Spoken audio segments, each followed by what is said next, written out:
Can I just say that the Pure Money 4 is mad underrated? People kind of slept on these and they sat on shelves for a while, but with age, these are only gonna get better. They are better already, even a year after their release. The netting is starting to get a little bit yellowed and they're just aging nicely. The leather's softer and it's got some creases in it. Pure Money 4s are sleepers. So random, has nothing to do with anything I'm gonna talk about. So for this video, I've got two new sneaker pickups, both of which are Jordans. This first pair is certainly a love it or hate it type sneaker. And honestly, I have a lot to talk about with this particular pair, so we'll get into these first, and as you can see, I've already unboxed them. And then I've got a second pair coming in from Nike. My cousin actually looked out for me on these because I struck out on them. So I'm gonna unbox those in a minute, but we gotta get into this first pair of Jordan 1s. These were a gift from Jordan Brand, so big thank you to Jordan Brand for thinking of me on this particular sneaker. Now,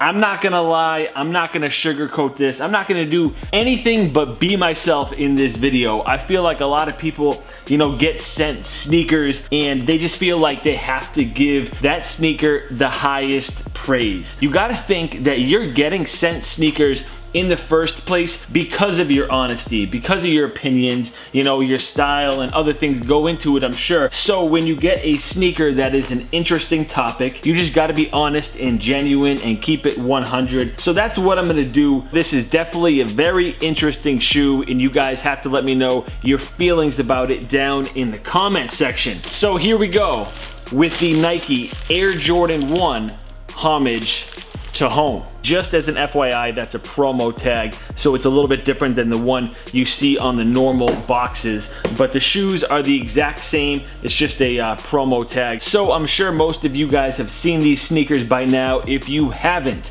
the lateral side is a Bred 1 and the medial side of the shoe is a Chicago 1. Nothing different about either shoe. It's literally split right down the middle. That split right there has some people feeling a certain type of way. And I'll be honest with you guys, originally I did as well. I saw pictures and I was like, nah man, come on. I'm not feeling those. That was my initial reaction. And that's because I'm used to seeing Jordan 1s be this clean sneaker that we all know it as, especially Bred 1s, especially Chicago 1s. These are classic colorways and a lot of times we don't like to see them messed with. It takes a little while to process that, and for me it took longer than a little while. You want to know how long? It took as long as these showing up on my front step to change my mind. And that's because I just prefer my Jordan 1s to be super clean, especially OG 1s in classic colorways. So these showed up,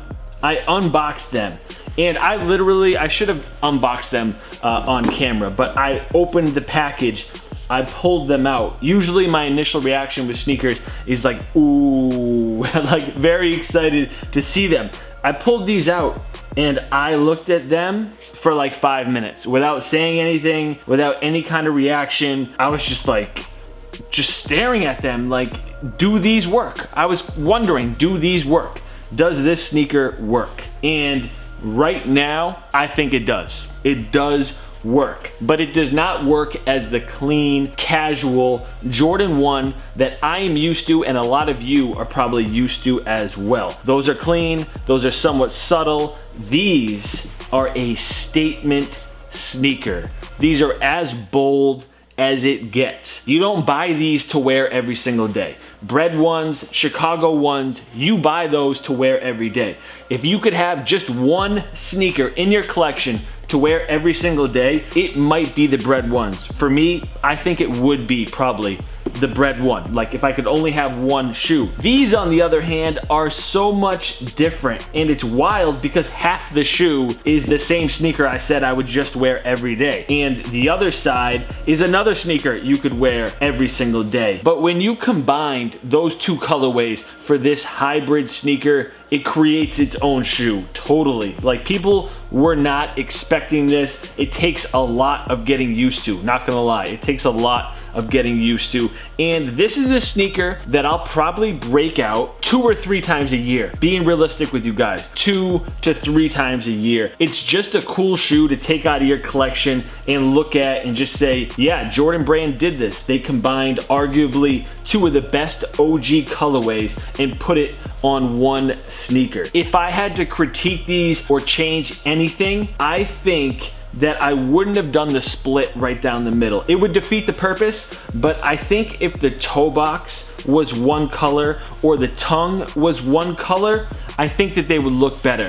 That would just totally change what they were going for with this sneaker, and it wouldn't keep each side true to the original colorway. But if this toe box was just white or just red, I think that this sneaker really would have been a lot more wearable. So it's just the toe box being divided right down the middle is what changes it, but I'm not mad at these. They just take some getting used to and understanding exactly what they are. Paying homage to Chicago and these 2 colorways. Those are my thoughts on this sneaker. Something that I won't wear very often, but it's very cool to have in my sneaker collection. So thank you to Jordan Brand for sending these over. You'll see them on feet at some point for sure.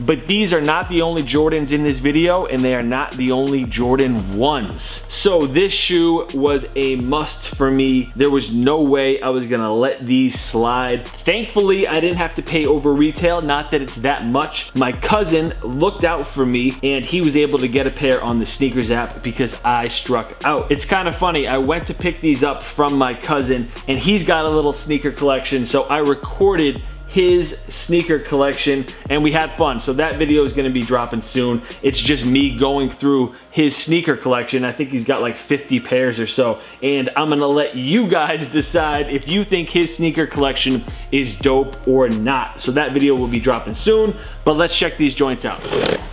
I will never get sick of this box. I hope Jordan Brand never changes this box. I'm so excited for these, man. I can't wait to wear them. I can't wait to wear them often. These are a sneaker you can wear often.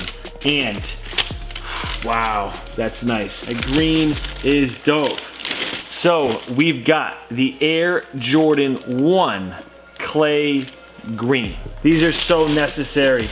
These are so necessary, man. There was no way I wasn't gonna get this sneaker unless resell was crazy. I'm glad it's not crazy because I still need the Blue Moon pair, the yellows. I need the yellows like yesterday. That resell is what, like $350-ish?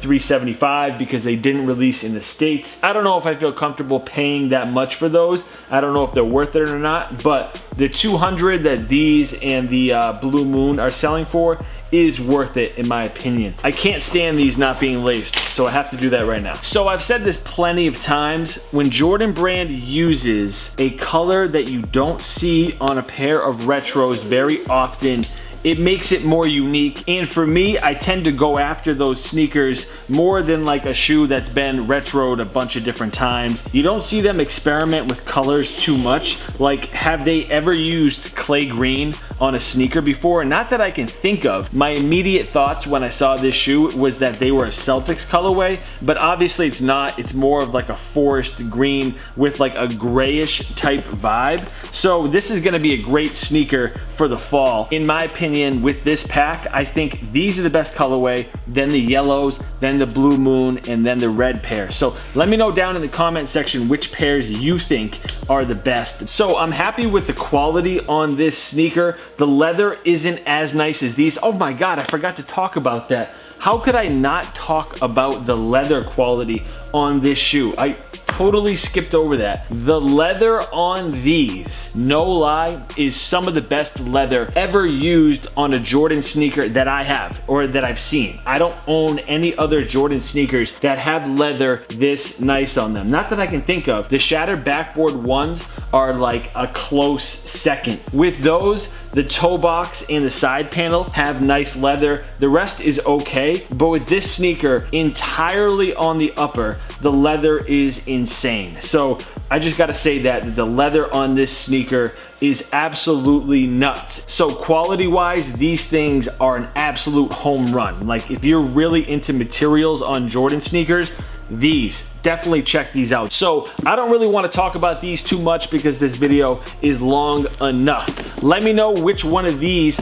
out of the pack you liked best. I kind of want to throw these green laces up in here, but I already did the work by lacing up these black joints. I don't know, I may toss those in, but I'm gonna end the video here. Definitely hit the thumbs up if you enjoyed it. Let me know your thoughts on the Homage to Home Jordan 1s, and make sure you subscribe if you are new. A bunch of new summer content on the way. Top 10 summer sneakers, summer lookbook, summer essentials, all that stuff will be dropping soon, so keep an eye out for it. I appreciate you guys tuning into the videos and for the support. I'll check you later. Peace.